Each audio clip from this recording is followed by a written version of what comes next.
Welcome to week 11, and this week we're focusing on accommodating the needs of the digital reader. Now, you might be wondering why we need to do that in this unit when we're primarily focused on honing your legal drafting skills in written documents. And there are two primary reasons for this. The first is that so much information is provided in legal practice in this manner. So it's provided in electronic format for you to read on a screen. So for example, emails, pleadings, affidavits, written evidence, documents that you're required to review and amend, all of that takes place in the context of being on your computer and on a screen. And of course, if that's happening to you, it's also happening to your opponent. Most of our legal research is actually also carried out online. We will look for cases online, then we will download the cases and usually view them on screens. And what of course that means is that you end up with really bad eyesight. So it certainly happened to me. So please make sure that you do take regular screen breaks. Now, aside from the impact that this has on our eyes, one of the primary things that we need to remember, so this is the second reason for looking at this, is that screen reading impacts the way that we read the material and absorb the material. And of course, we need to accommodate our drafting to make sure that the reader absorbs the maximum possible from what we've provided. Now, as discussed in effective legal writing, our eyes move through the material on screen in a very different manner to which our eyes will move through a written document that we're holding in our hands. So there's more of a zigzagging effect when we're looking at material on a screen. Often we're scanning for information and trying to put that scanning into context to understand the whole of the document, whereas we tend to read line by line when we have written documents in our hands. Of course, that means that we're often slower at reading written documents, but we're also more careful and more comprehensive in our review of the material.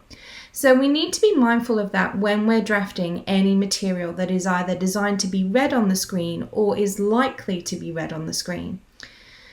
One other important reason for looking at digital documents and the way that the information is communicated through that medium is because law firms increasingly are resorting to digital mediums to communicate with potential clients.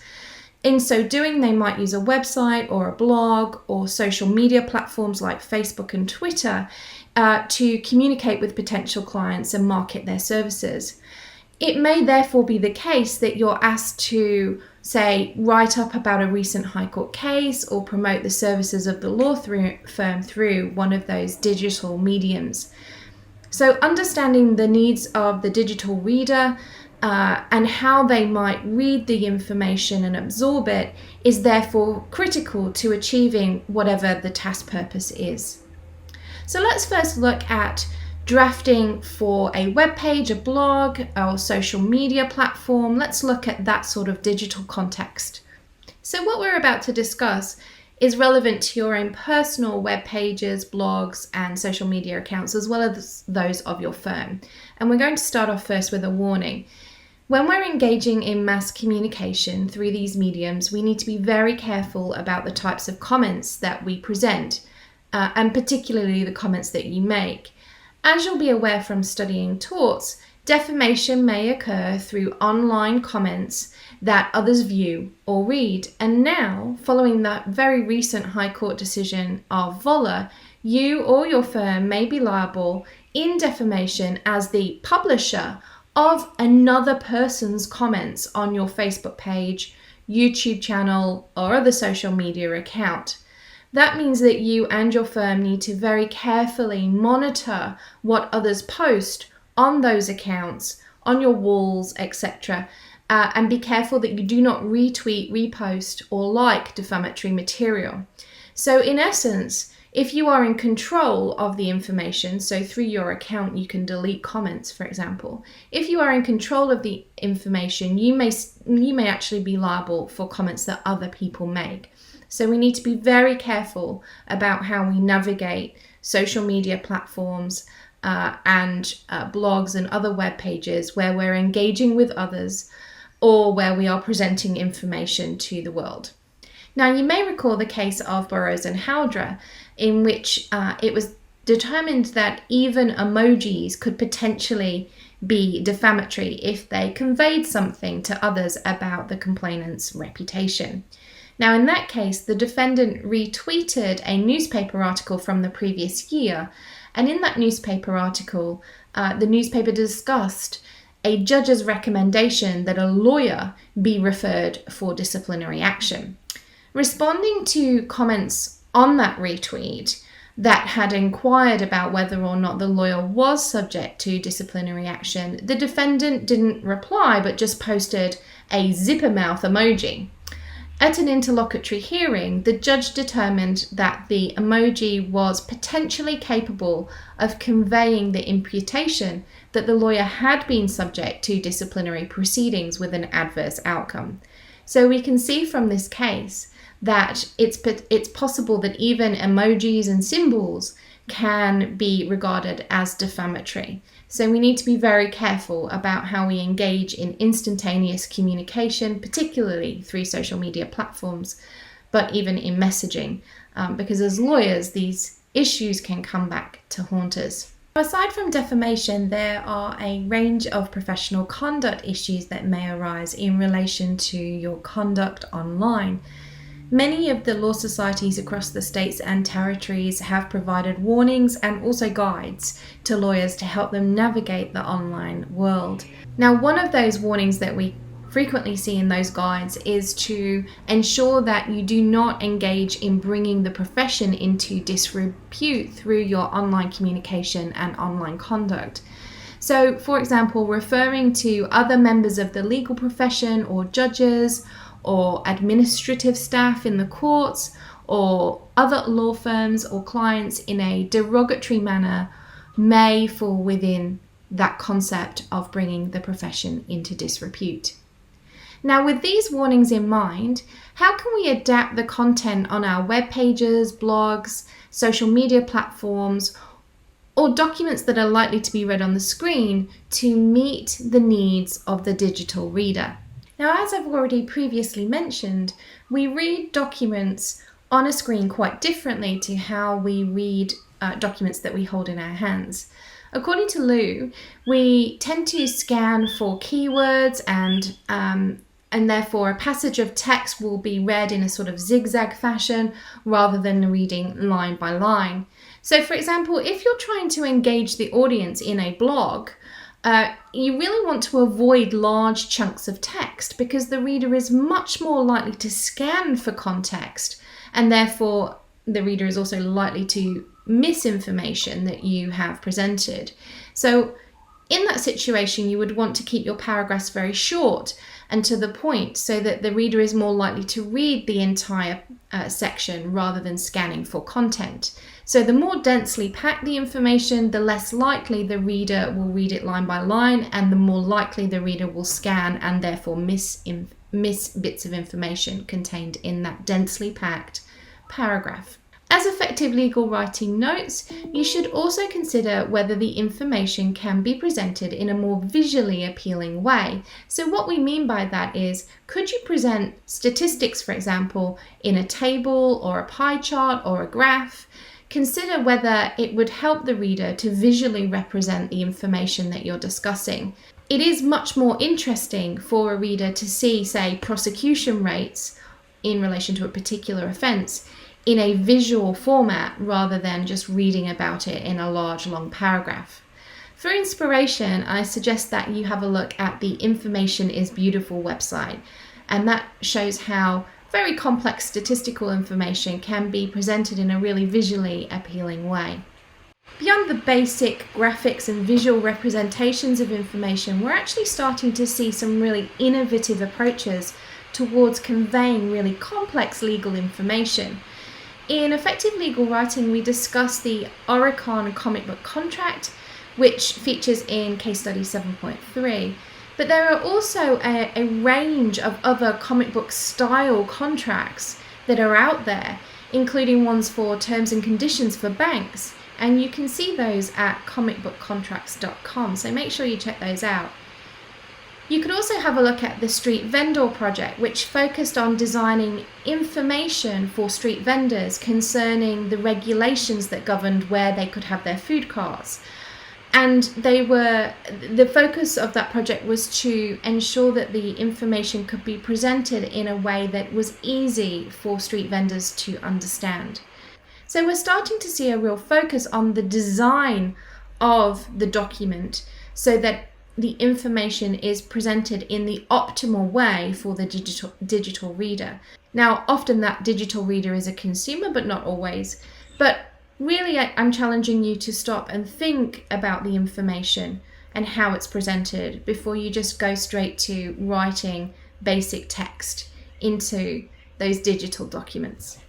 Now, you should also aim to avoid as many distractions as possible in your writing. In the online world, there's lots of competition for the reader's attention. There can be things such as pop-up windows, boxes, push notifications that draw the reader away from what you have written. Now, those are outside of your control and often difficult to avoid. But there are some distractions that you can control. You can mitigate the extent to which the reader might be drawn away from what you've written. So one of those main distractions is hyperlinks. Hyperlinks to materials are useful because they enable the reader to go to the relevant source and thus gain a better understanding of the content if they want to.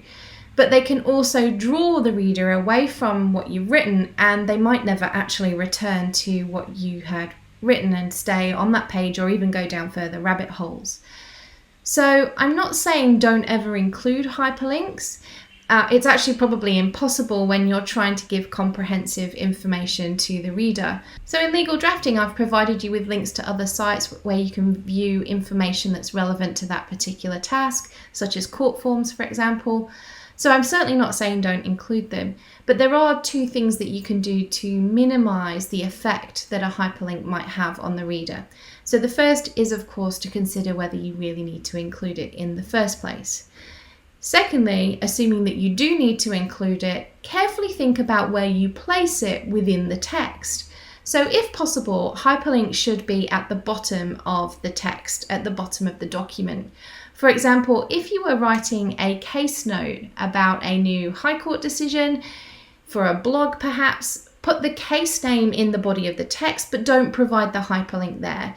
Then have a list of references at the bottom with the hyperlink to where the judgment can be located for free on OSLI. That way, the reader is much more likely to get through the material that you've written before they take the hyperlink to a different web page. Now, the final thing that I wanted to discuss with you today is email, and this is a common pitfall for law students. We're so used to messaging quickly in a range of apps on our phones that we often treat email in the same way as other forms of instantaneous communication. But we need to be very careful in all of our communications, including those at university as well as in law firms. And we need to be careful in email, Moodle forums, MS Teams. In all of those cases, we need to make sure that we're professional and courteous at all times. Not only is this relevant, of course, to the student charter, but it's also good practice for being a lawyer. There are professional conduct issues associated with adopting a disrespectful, rude, or aggressive tone in email or other forms of instantaneous communication, just as would be the case in a written letter. Now, even if someone sends you a rude email, you need to take some time away from the email before you respond so that you can calm down and approach it with a level head. And that's assuming, of course, that a response is even needed. So take some time away from it. Don't respond quickly. Consider whether you need to respond at all. And if you do, make sure that you carefully plan what you're going to say and you maintain that professional courtesy at all times. Now, once you're in practice, the temptation will be to fire off emails as quickly as possible because you're doing lots of different things on lots of different files and you feel time poor. But professional obligations arise in this context just as they do in the letter writing context. Under Clause 4.12 of the Australian Solicitors' Conduct Rules, lawyers must be courteous in all dealings, and the confidentiality obligations that we explored in relation to letters, and tactical issues around what you should and shouldn't reveal to the other side, and the obligation to avoid making false statements to the other side, apply equally to emails as they do to letters. So we need to be cautious in the drafting of emails and other forms of response. Now, in relation to emails specifically, Effective Legal Writing has 10 top tips, which I urge you to read. Most of them you can start to apply now. They're not legal profession specific. They are actually designed for you to think about how you are communicating with others via email, both in the student and legal profession context. So you're certainly going to be developing some good habits for legal practice if you start observing those 10 tips now. However, for most of us who are time poor and in a world of instantaneous communication, I think the most important thing that we can do right now is to carefully construct and comprehensively review what we've written before we send it. That is the primary obligation of you as a law student and lawyer. Construct it carefully, comprehensively review it before you send it. I feel that as instant messaging has become a normal part of our daily interaction with others, and more so in the COVID pandemic, we tend to now opt for speed over precision. And this can impact on the reader's perception of your professionalism, the quality of your work, and it also affects how they might respond to you in future. It can also lead to the misrepresentation of information or misinterpretation by the reader. So that can be problematic for both you and your client. So again, in that online fast-paced world, slow down, construct carefully, review, and then send. Now, in the workshop this week, we would like you to look at a web page or a blog or a wiki page that has online content that's related to the law, and we'd like you to identify the ways in which that material might be improved to assist the digital reader in navigating the content and absorbing the information presented. So I'm very interested to see what sites and comments you come up with in the workshop. So I'll see you then.